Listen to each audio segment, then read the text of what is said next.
د لوی او بخونکي خدای په نامه.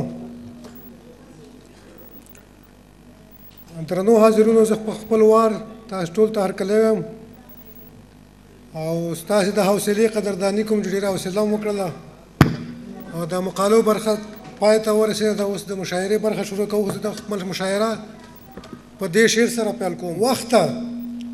وخته پرون که تا ویشلی که وژلی پښتون، وخته پرون که تا ویشلی که وژلی پښتون، نن یې منې که نه منې خو زیږېدلی پښتون. ټول به لو نه کړي دا همه جهان به ستړی شي پرې، ټول به لو نه کړي دا همه جهان به ستړی شي پرې.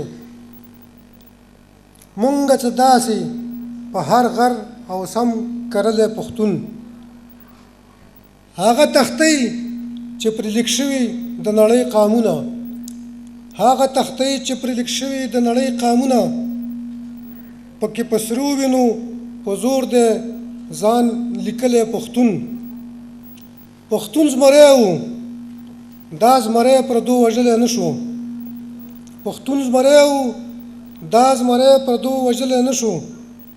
که ورته خپلو نه وی بند په بند تړلی پښتون، د پردې شاته دی په خوله یې پروت دی لاس سایله، د پردې شاته دی په خوله یې پروت دی لاس سایله. په خپل وطن کې ورک دی نه دی چېرته تللی پښتون.